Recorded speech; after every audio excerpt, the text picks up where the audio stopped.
Aku ada satu kisah. Kisah ni lama sudah aku pendam sendiri. Ada juga niat mahu berkongsi tapi aku takut lebih kepada malu. Malu kenapa? Sebab kisah ni melibatkan diri aku yang sering dirasuk oleh benda-benda halus ni. Nama aku Wati.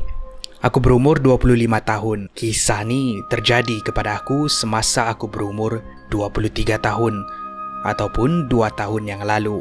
Kepada mereka yang rapat dan kenal aku, tahu yang aku ni memang selalu kena rasuk.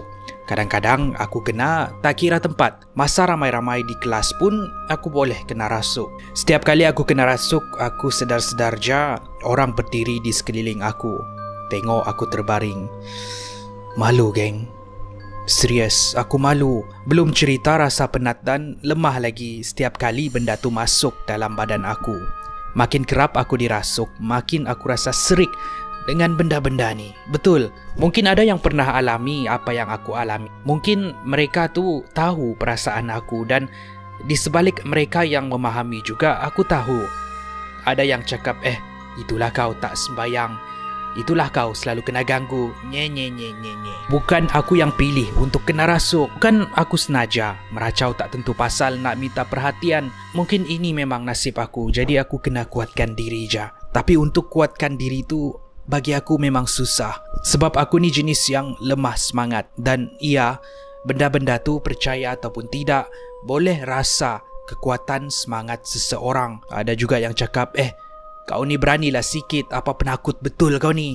Diorang ni tak faham. Benda tu bukan main petik jari je terus semangat kau kuat. Benda tu bagi aku susah. Pernah aku cuba untuk menguatkan semangat aku. Aku cakap dengan diri, aku tak takut, aku tak takut, aku tak takut.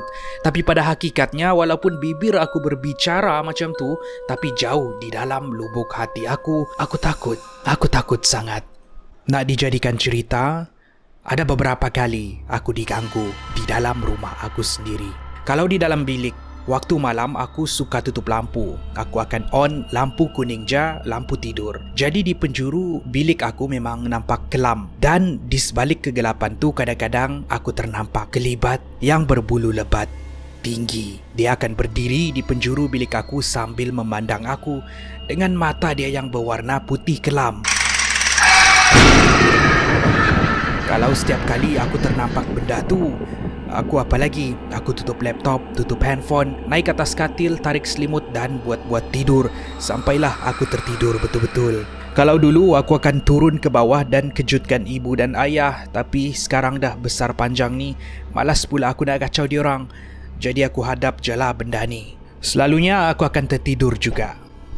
Tapi ada satu masa tu, waktu tu malam Jumaat, lebih kurang pukul 12.30 malam. Macam biasa, aku ni masih lagi main-main handphone, tengok-tengok YouTube, kopi-kopi go dan terfikir juga, kenapa Ikram ni dah lama tak post seram?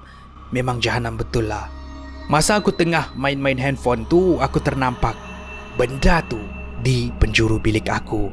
Aku pun apa lagi, buat-buat tak nampak, tutup itu ini, tarik selimut dan tutup mata. Tapi malam ni lain sikit. Di sebalik kesunyian di dalam bilik aku tu, semasa aku cuba untuk tidur, aku terdengar tapak kaki dari penjuru, seperti bunyi tapak kaki yang basah berjalan di atas lantai tiles.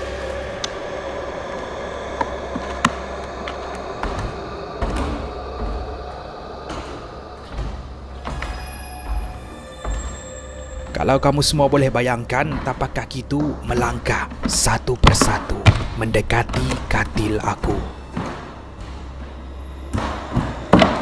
Aku masa ni dah bimbang gila. Dalam hati aku kata, habislah. Semakin dekat dan dekat dia dengan katil aku pasrah.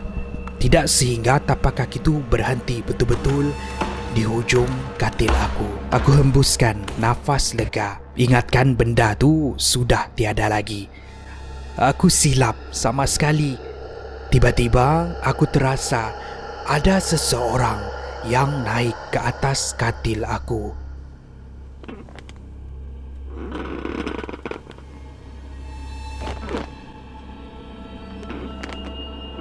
dan baring betul-betul di sebelah aku. Masa ni aku dah tutup kepala aku dengan selimut dan pejam mata rapat-rapat. Mau saja aku menangis ataupun berlari turun ke bawah, tapi aku kuatkan diri. Aku boleh rasa yang benda tu sedang berbaring di sebelah aku. Tapi aku tutup mata, diam sehinggalah aku tertidur.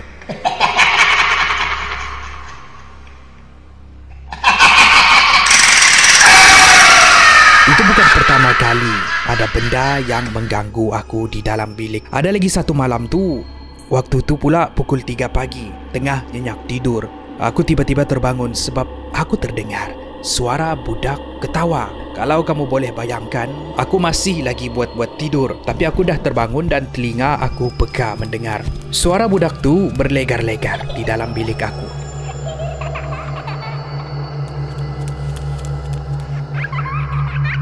Sekejap ke sebelah kanan katil aku, sekejap ke sebelah kiri katil aku. Walaupun mata tertutup, tapi jantung aku berdegup kencang dengan harapan benda tu tak sedar aku dah bangun.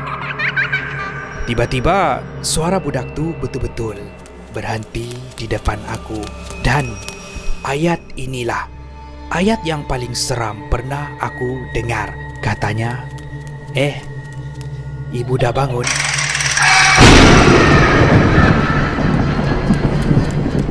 Masa tu meremang gila bulu roma aku. Mahu saja aku bangun dari katil dan berlari turun ke bawah. Tapi sebab aku takut sangat, aku tak dapat bergerak langsung dan aku terpengsan. Keesokan paginya, aku cerita semua dengan ibu dan ayah. Aku dah tak tahan nak simpan benda ni sendiri. Aku kena bagi tahu diorang dan aku cuba minta bantuan. Sebab makin hari, gangguan semakin teruk. Kami pun mendapatkan bantuan seorang ustaz dan aku pun menjalani beberapa sesi rawatan. Rupa-rupanya, selama ni gangguan yang aku alami adalah gangguan dari seekor jin jantan. Katanya jin tu suka dengan aku, terlampau suka dengan aku sampai dia dampingi aku ke mana sahaja aku pergi. Tahap suka dia tu sehinggakan aku ada anak dengan dia, anak jin. Dan suara budak yang aku dengar semalam tu ialah anak kami. Aku punyalah terkejut dengar macam tu.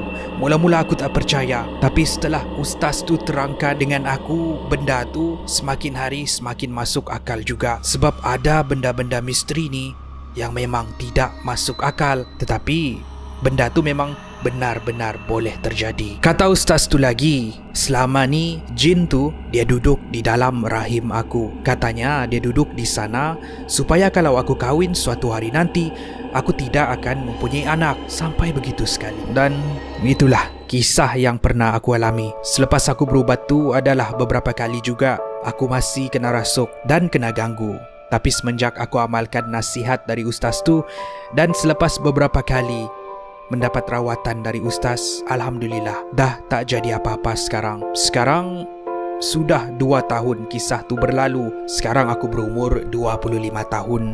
Barulah aku mempunyai kekuatan untuk bercerita pengalaman aku ni. Sebenarnya aku malu nak cerita walaupun dengan keluarga aku sendiri, walaupun diorang tahu apa yang jadi dengan aku. Tergerak pula malam ni, tergerak pula aku berkongsi pengalaman aku dengan goers semua. Aku cuma mahu berkongsi khususnya kepada mereka yang mungkin pernah mengalami situasi yang sama macam aku lalui.